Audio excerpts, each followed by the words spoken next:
Hello and welcome to this discussion. We're going to be looking at people's experiences of counselling. All the members of the group have experienced counselling at some stage in their lives. Clients, like counsellors, are very different, and therefore it is very important for someone looking for a counsellor with whom they're going to share intimate secrets to find the right person that will suit them and will meet their expectations. I wonder, Mary, would you just share with us something of the way in which you chose your counsellor and what that was like?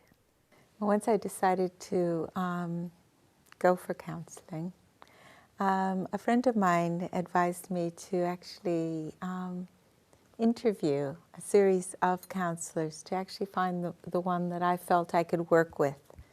And so she actually told me about one counsellor that she had worked with. And so I rang her up and made an appointment. And then I found two other counsellors, one through a journal and one through another friend. And I made an appointment, and I had 3 separate sessions. There were 2 women and a man, and I was dealing with a bereavement, so I really felt like they were all lovely people, but I felt like the man was a little bit more challenging for me to actually work with a man, so I actually chose the man. And I'm really pleased I did, because it was a challenging but really helpful. To find the right counsellor was really, really helpful, because I wouldn't have carried on with counselling unless I found somebody that I really felt intuitively that I could feel safe to work with and feel that they could really listen to me and help me actually deal with the issues that I did the same thing with I went for I thought a man would be best, because I felt like my conflicts were to do with fathers and men and how I relate to other men, and if it's a man or a woman, it's going to be a different dynamic. And by working things out with a man, you can work out how you relate to each other and what it's like to go through that experience with that person. And I think it was better for me at that point in my life. Yeah, that's very interesting. Yes, I interviewed 2 counsellors as well, and I interviewed a man and a woman, and went along for a session each. And but I felt that at that point in time I needed to speak to a woman.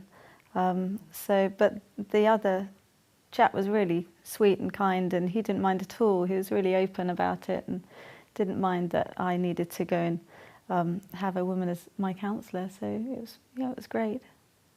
All right. Were there any other issues that came up for people choosing their counsellors? Yes, I think for me, it had to be somebody I felt connected to and somebody who I felt would understand me. So I went to somebody who, the first counsellor I found, I didn't really connect with. And I didn't feel that she quite understood me as a person. So I looked for another one, and the second one I felt very comfortable with. So that was really, for me, how I chose my counsellor. I noticed that everybody seems to have chosen a counsellor and they had something in their mind. With me, when I came to choose my counsellor, I just had problems, and I thought, well, I like to speak to somebody, and I really didn't care who they were. And I spoke to a colleague who happened to be a counsellor, with the help that he would get me a counsellor to help me out.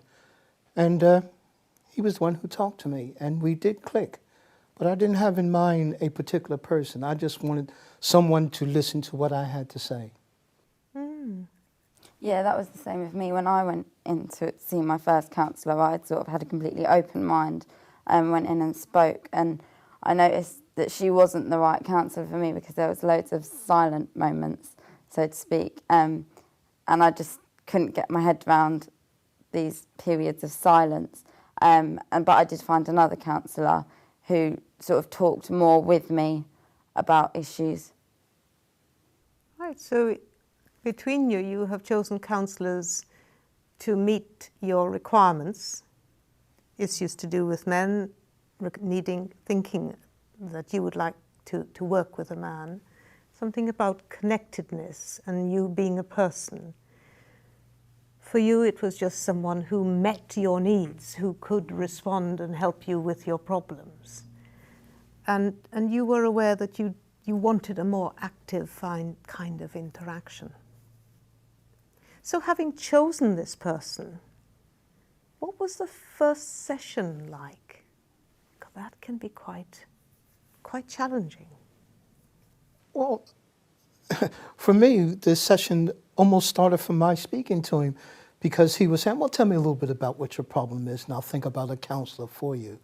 And I did begin to talk to him, but I guess about 5 minutes into it, you begin to think to yourself, hey, I'm exposing all myself to this individual. Now, this individual didn't know me personally, but we did work in the same organization. So it was the feeling, do I keep talking? Do I shut up? But he did make me feel very comfortable, and I did feel that he was genuine and he was listening to me, and what I had to say to him mattered. And that's what was important to me at that time. Yeah, I can relate to that.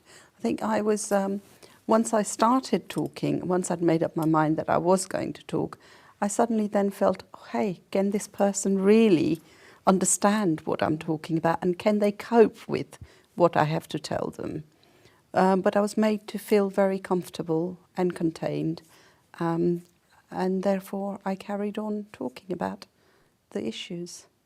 I felt like I was quite a bit on the spot, really, and I didn't really know what to do, and he kind of didn't really provide any guidelines. He just kind of, everything I did was kind of almost analysed and questioned. It was provided new material, like why did I choose to sit rather than lie down, and if I wasn't saying anything, then why was I nervous about that, or should I be nervous, or if I was asking him why he wasn't saying anything, it kind of, so immediately just started this whole kind of relationship of analysing what it's like for us to be in a room together, I suppose. And it was quite awkward, but then he said, why did you choose to sit down? I went, maybe I should lie down and embrace this fully, rather than being very British and standoffish and awkward. Let's get down to business. That's interesting. Yeah, my counsellor in the first session, it really was like, as soon as you kind of went in, I didn't know where I was going to start with anything that I said. So, but she was very good. She sort of led it to begin with. So she sort of helped me start talking, and she would sort of guide me. A bit of challenges here and there about things I said. Some things I didn't even aware of the language that I used would be sort of shown back at me, as if to say, and why did you say it like that? And I'd think, oh, golly. So, some surprises along the way, but it just helped to get things going. So the second session was a lot easier, and went on from there, really. Yeah, I found the first session, I just had so much to say. I just kind of started, well, I'll bring you up to date with my story, and, and I was like really proactive and, engaging, to the point where I could just see, the nodding going on, and then a few questions, and then I just thought, okay, I'm not here to entertain this person, I'm not here to, I'm here to actually, be able to talk through what I have to say, but I want to bring you up to date, And that was the interesting part, is that, he listened to me, but also he was more than listening. He was actually watching my body language and, kind of giving some response back that actually kind of made me pause and actually reflect how, how we are more than what we say, and that how we